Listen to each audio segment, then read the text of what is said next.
여러분은 저에게 저의 지나간 원숭이 시절에 대한 보고서를 제출해 주실 것을 명령하셨습니다. 그러나 유감스럽게도 그 보고서는 제출할 수 없게 되었습니다.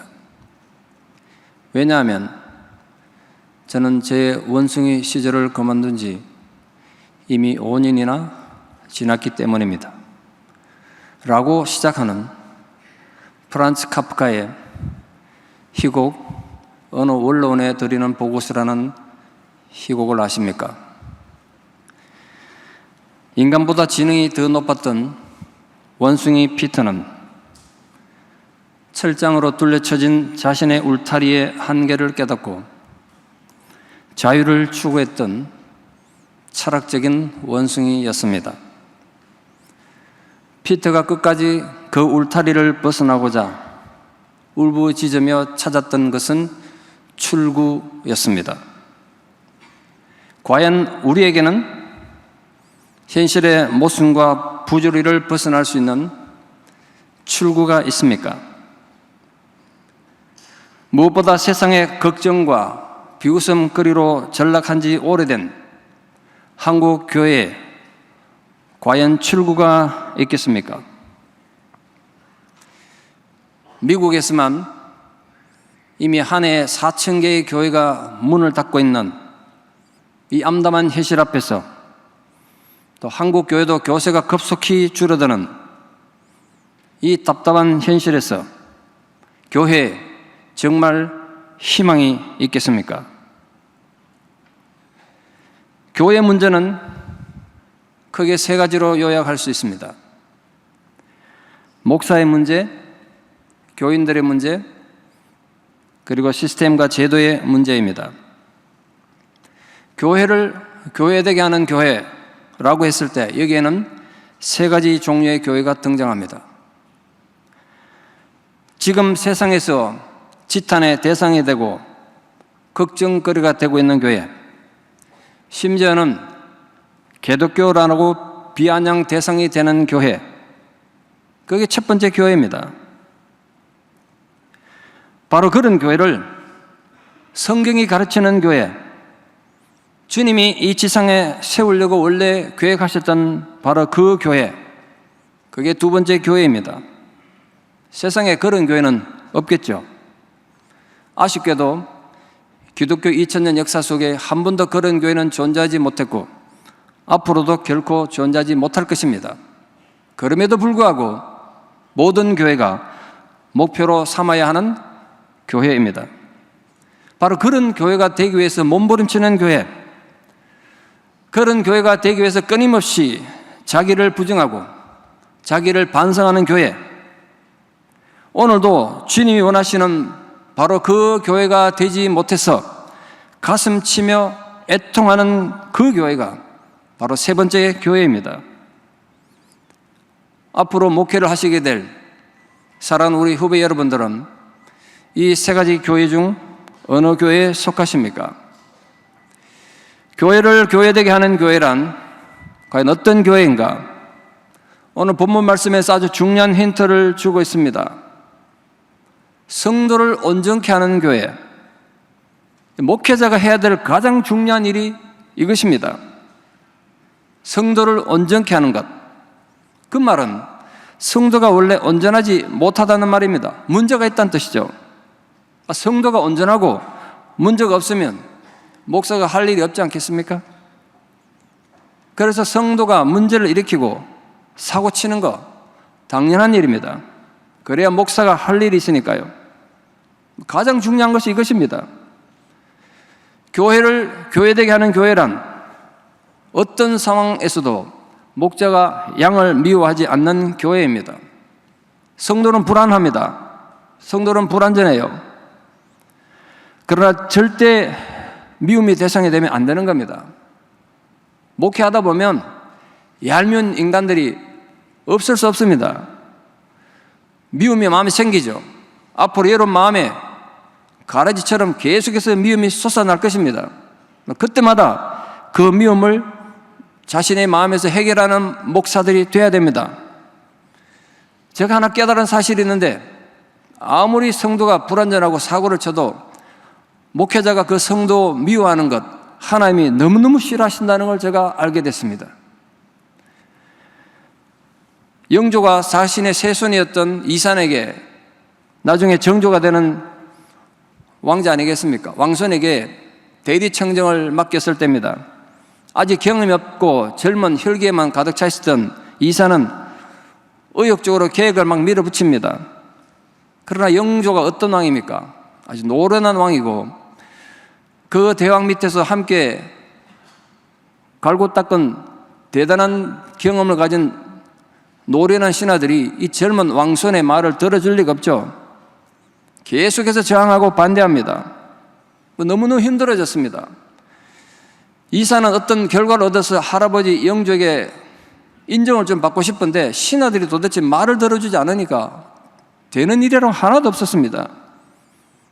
눈치챈 영조가 하루는 정조를 불러서 묻습니다. 너 많이 힘들지? 너의 진심을 몰라주고 신하들이 반기를 들고 그러니까 그놈도 정말 괘씸하지? 이산이 할아버지가 부른다 그럴 때는 야단 들을 줄 알고 떨리는 마음으로 갔는데 자기 마음을 알고 이해해 주니까 너무너무 반갑고 그래서 눈물을 글썽이면서 예 할아버마마 신하들이 너무 믿고 너무 싫습니다. 내가 뭐 좀 하려고 하면 반대부터 합니다. 그때 영조가 너무나 중요한 얘기를 이산에게 했습니다. 그런데 아느냐? 그 신하들도 네가 사랑해야 될 네 백성들이다. 그 신하들 미워하면 네 앞으로 성군이 못 된다는 거예요. 그걸 지금 내가 책에서 읽고 목회자라서 정말 감동받은 적이 있습니다. 여러분, 목회하다 보면 너무 얄미운 성도가 있어요. 오늘 하나님 이렇게 말씀하시는 거예요. 박 목사, 네 알고 있냐? 네가 그렇게 미워하고 너를 괴롭히는 그 성도도 내 자식이다. 주님 이렇게 말씀하시는 거예요. 네가 그토록 미워하는 그 성도를 위해서도 내가 십자가에서 죽었다. 박 목사, 너 그거 알고 있니? 제가 어느 날 주님의 그 음성 앞에서 완전히 꼬꾸라졌던 경험이 있습니다. 여러분, 제가 미리 예언 하나 하자면 앞으로 여러분이 어떤 곳에 가서 목회를 하더라도 여러분 교회에, 여러분 목회지에 가라지가 자랄 것입니다. 쉽게 말해서 못된 인간들 있을 겁니다. 저는 65년 인생 살면서 정말 인격적으로 존중하고 싶고 저도 본받고 싶은 그런 평신도들 교회 안에서 많이 만났습니다. 제 스승 같은 성도들을 많이 만났죠. 그러나 65년 인생을 살면서 정말 사악한 인간들, 정말 악한 인간, 어떻게 인간이 이렇게 악할 수 있느냐 하는 인간 교회에서 다 만나봤습니다. 가라지들입니다. 뭐 어떻게 할 것이냐? 그 가라지들 어떻게 할 것이냐는 거예요. 아십니까 여러분? 우리 중 어느 누구도 그 가라지를 뽑을 권리를 주님이 주신 적이 없다는 사실, 주님이 가라지를 뽑으라고 우리에게 명령한 적이 없다는 사실, 그거 잊으시면 절대로 안 됩니다. 가라지는 어떻게 하느냐? 그냥 두는 거예요. 여러분 앞으로 목회할 때 여러분 가슴에 비수를 꽂고 등 뒤에서 배신의 칼날 꼽는 그들 저주하지 마십시오. 목사는 어떤 경우에도 성도를 저주하면 안 되는 거예요. 내 입에서 성도를 향한 저주가 나가는 순간 우리는 목사로서 자격을 잃어버리는 겁니다. 사단에게 지는 거예요. 아무리 얄밉고 억울해도 그들을 저주하지 마십시오. 축복의 기도는 못할지언정 그저 참고 기다리셔야 돼요. 너무너무 믿고 너무너무 힘들어도 잊으시면 안 돼요. 그들도 하나님 백성이라는 거. 어느 부모가 자식이 말 안 듣는다고 호적에서 파버리고 너 내 자식 아니다 그렇게 말할 수 있겠습니까? 목자가 양들이 가라지 노릇하면요, 저걸 어떻게 하면 뽑아버릴까 이 생각만 하게 돼요. 정말 한심하고 안타까운 건 잘못하면 여러분이 나중에 목사가 돼가지고 가라지 뽑는데 모든 목회 열정을 다 쏟아붓습니다.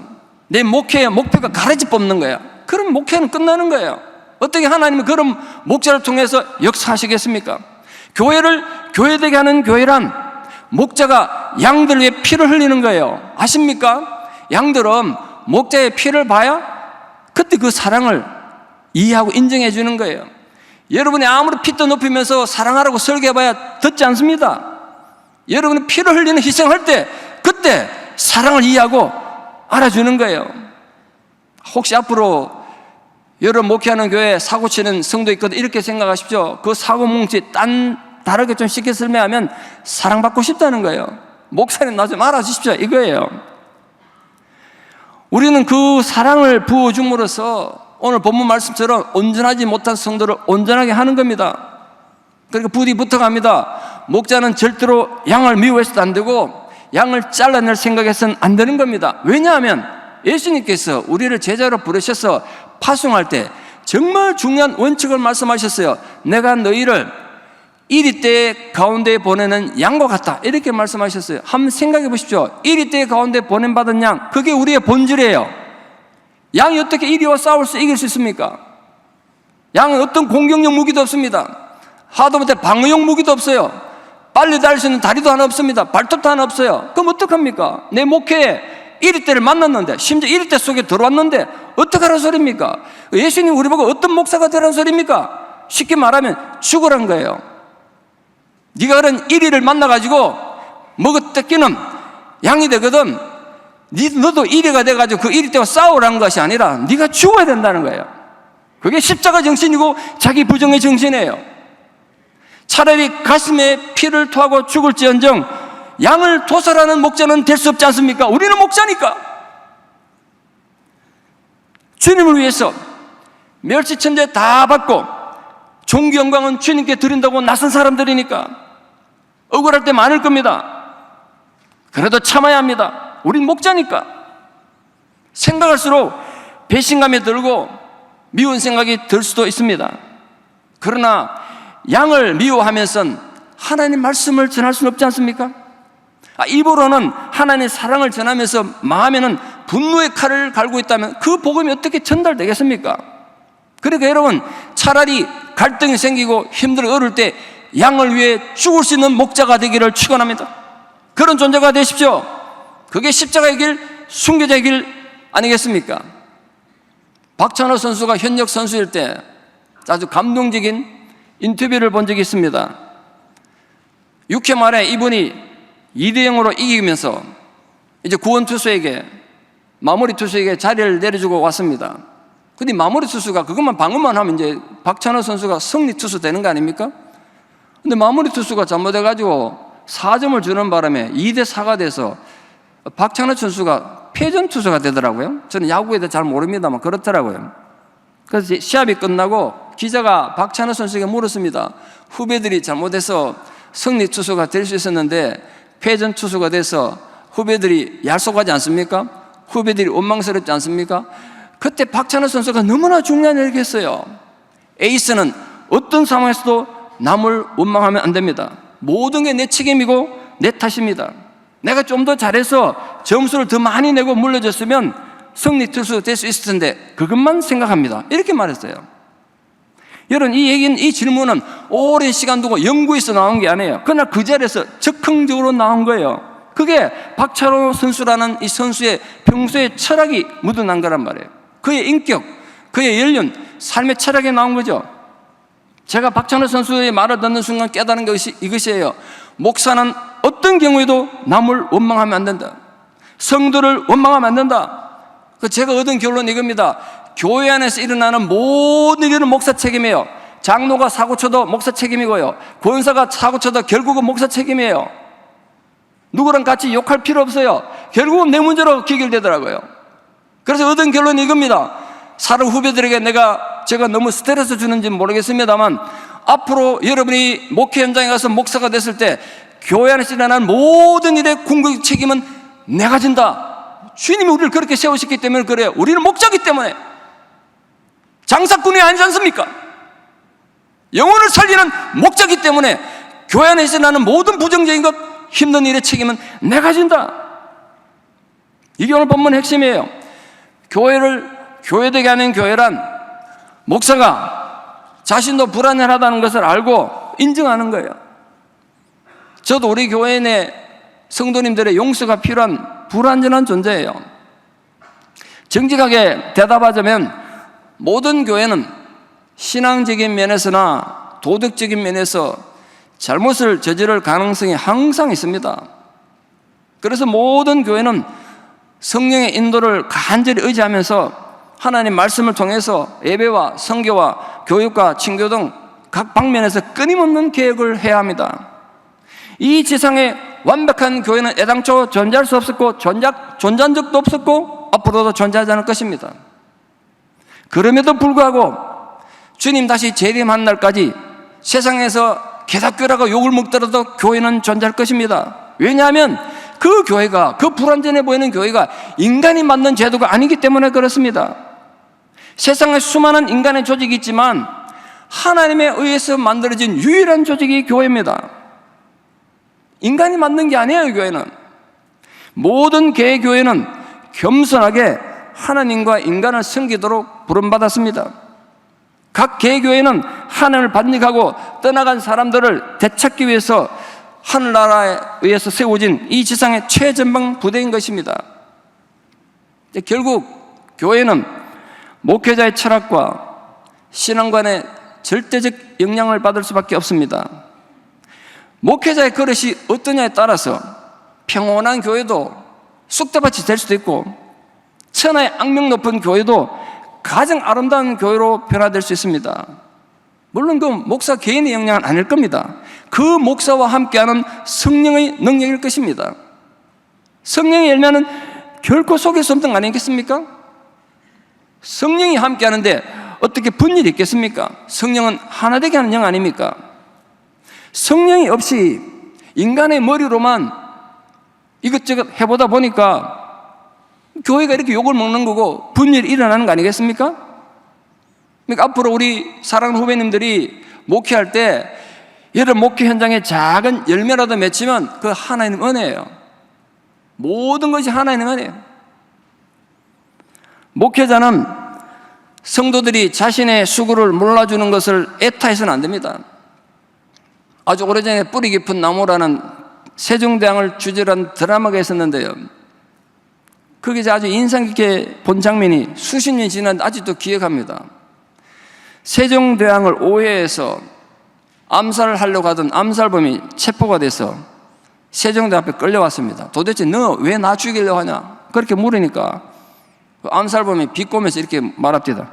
높은 용상에 앉아서 태평하게 세상을 굽어보시니까 신수가 훤하십니다. 이놈이 그 왕을 그렇게 비판하더라고요. 그때 세종대왕이 화를 내면서 이렇게 말했습니다. 네 놈이 이 자리가 어떤 자리인지 아느냐? 얼마나 번민의 밤을 지새고 얼마나 마음을 졸이며 눈물 흘려 하는지를 이해는 하느냐? 목회자가 바로 그런 자리예요. 교인들은 여러분 아픔을 이해하지 못할 거예요. 여러분 어떤 입장에 있는지 전혀 이해하지 못할 것입니다. 그러나 잊지 마십시오. 목회자는 결코 양들의, 성도들이 이해받는 자가 아니에요. 어떻게 목자가 양들이 이해를 받겠습니까? 그럼 더 이상 목자가 아니에요. 교회를 교회되게 하는 교회란 목자가 양을 진심으로 사랑하고 섬기는 교회입니다. 어떤 상황에서도 양들을 미워하지 않는 교회입니다.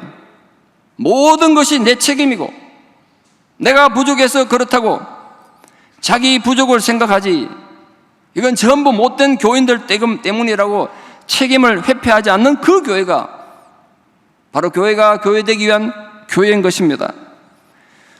사랑하는 후배 여러분, 여기 모인 우리들이 진정으로 사랑하고 변하면 출구가 보이지 않는 한국교회가 변할 것입니다.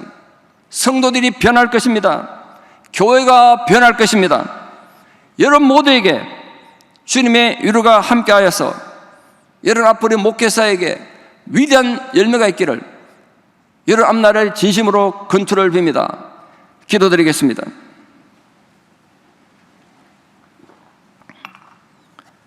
아버지 하나님, 많고 많은 사람 중에 우리를 하나님 자녀로 부르시고 그 중에서도 우리를 하나님 주님의 제자로 부르셔서 이렇게 귀한 선지 동산에서 훈련할 수 있는 귀한 기회와 시간을 허락하신 은혜를 감사드립니다.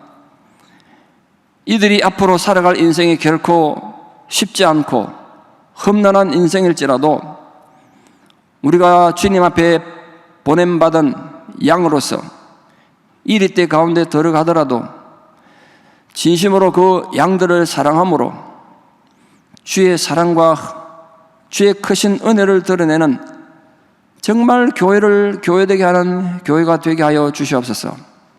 교회가 세상에서 비난의 대상이 된 지 오래입니다. 사람들이 교회에서 희망을 잃어버렸습니다. 더 이상 사람들이 세상에서 그들의 미래에 대한 가치를 두지 않습니다. 그러나 우린 불완전하고 문제가 많은 교회이지만 이 교회가 결코 인간이 만든 제도가 아니라 주님이 핏값으로 사서 세우셨다는 사실을 알고 끝까지 주님을 의지함으로 어떤 상황에서도 주의 제자된 정신, 자기 부정과 자기 십자가를 지고 감으로써 교회를 교회되게 하는 충성된 주님의 제자들 되게 도와주시옵소서. 예수님 이름으로 기도드리옵나이다. 아멘.